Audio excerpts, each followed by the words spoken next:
حضرت موسیٰ علیہ السلام کی پیدائش کا واقعہ۔ ایک رات فرعون نے ایک خواب دیکھا کہ شام کی طرف سے ایک آگ آئی اور اس آگ نے تمام گھروں کو جلا ڈالا، جبکہ بنی اسرائیل والے محفوظ رہے۔ دہشت کے عالم میں بیدار ہونے کے بعد فرعون نے تمام کاہنوں اور نجومیوں کو جمع کر کے اپنا خواب بیان کیا۔ نجومیوں نے اسے بتایا کہ بنی اسرائیل میں ایک بچہ پیدا ہوگا جو فرعون کی بادشاہت کو ختم کرے گا۔ بنی اسرائیل کے یہاں بھی شروع سے ہی یہی بات مشہور تھی، لہٰذا اس خواب کے بعد وہ مزید فکرمند ہو گیا اور اس نے حکم جاری کر دیا کہ بنی اسرائیل میں پیدا ہونے والے تمام لڑکے قتل کر دیے جائیں۔ اس حکم کے مطابق فرعون کے حواری اور اس کے سپاہیوں نے ہر ممکن قدم اٹھایا تاکہ کوئی بھی نومولود لڑکا زندہ نہ بچ پائے، لیکن اللہ کے فیصلے اٹل ہوتے ہیں۔ دیکھتے ہی دیکھتے بنی اسرائیل کے ہزاروں نومولود بچے ذبح کر دیے گئے۔ ان دنوں حضرت موسیٰ علیہ السلام کی والدہ اپنے حمل کے ابتدائی دنوں میں تھیں۔ اللہ تعالیٰ نے ان کی حفاظت کا سامان اس طرح فرمایا کہ ان کی والدہ پر معمول کے مطابق حمل کے آثار ظاہر نہیں ہوئے، جن سے آپ فرعون کی چھوڑی ہوئی دائیوں کی نگاہ میں نہ آئیں۔ انہوں نے اس بات کو چھپائے رکھا یہاں تک کہ پیدائش کا وقت قریب آ پہنچا اور انہوں نے ایک بچے کو جنم دیا۔ اس بارے میں سوائے قریبی لوگوں کے کوئی اور نہیں جانتا تھا۔ نجومیوں نے فرعون کو اطلاع دی تھی کہ بچہ پیدا ہو چکا ہے۔ اس اطلاع نے فرعون کو بدحواس کر دیا۔ اس کے سپاہیوں نے گھر گھر تلاشی شروع کر دی۔ حضرت موسیٰ علیہ السلام کے والد کی والدہ سخت پریشان تھی۔ 3 مہینے تک انہوں نے حضرت موسیٰ کو چھپا کر رکھا، لیکن زیادہ عرصہ تک بچے کو شاہی جاسوسوں کی نظروں سے چھپا پانا ممکن نہ تھا۔ پھر بھی وہ اپنی پوری کوشش کرتی رہیں، یہاں تک کہ ان کے پاس اللہ کا حکم آ گیا۔ یہ حکم اللہ نے ان کے دل میں ڈالا۔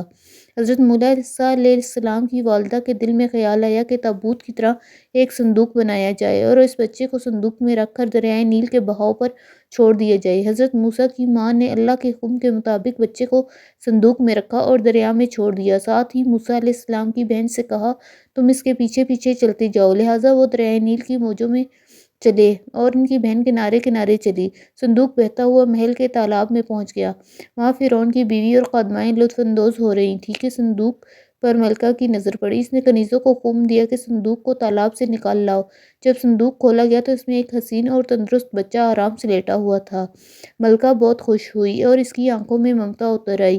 شفقت و محبت سے بچے کو گود میں لیا۔ ملکہ نے سوچا اس بچے کو بیٹا بنا کر پالنا چاہیے۔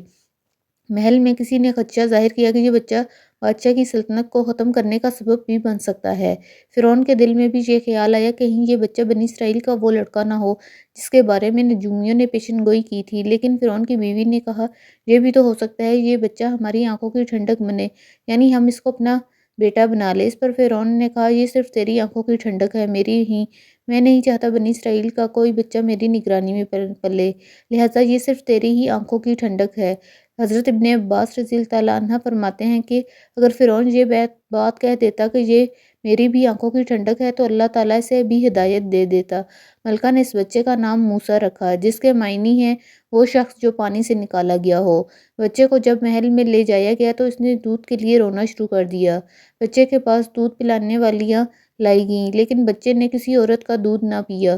جو عورت بھی آپ کو دودھ پلانے کی کوشش کرتی ناکام ہو جاتی۔ ادھر موسیٰ علیہ السلام کی بہن دور کھڑی یہ سب دیکھ رہی تھی۔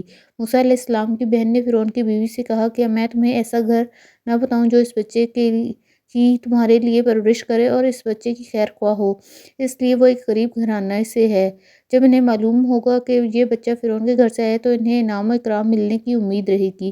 اس گھر میں نیک سیرت خاتون ہیں، وہ اس بچے کو بخوشی دودھ پلانا قبول کرے گی۔ فرعون کی بیوی نے کہا، چلو ٹھیک ہے۔ لہٰذا آپ کی بہن انہیں گھر لے آئی اور محترمہ نے اپنے بچے کو دودھ پلایا تو آپ نے فوراً دودھ پینا شروع کر دیا۔ اب چونکہ بچے نے کسی اور کا دودھ پینا قبول نہیں کیا تھا، اسی لیے وہ خود بچے کو لے کر آتے تھے۔ اس طرح موسیٰ علیہ السلام کی والدہ کا بے حد احترام ہونے لگا۔ یوں حضرت موسیٰ علیہ السلام شاہی محل میں پرورش پا کر جوان اور توانا ہو گئے، لہٰذا اللہ نے آپ کو نبوت کے منصب پر فائز کیا۔ آپ نے بنی اسرائیل کو فرعون سے آزادی دلائی اور مصر سے نکل گئے۔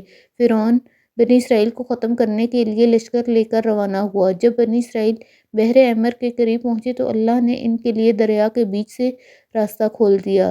یہ وہی موقع تھا جب فرعون کا وہ خواب پورا ہونے والا تھا، اس کی بادشاہت اور لاؤ لشکر تباہ و برباد ہونے والا تھا۔ بنی اسرائیل تو سمندر کے پار چلے گئے، مگر جب فرعون اپنے لشکر ان کے سمیت پیچھے لایا تو سمندر کا یہ راستہ بند ہو گیا اور وہ اپنے لشکر سمیت اس سمندر میں غرق ہو گیا۔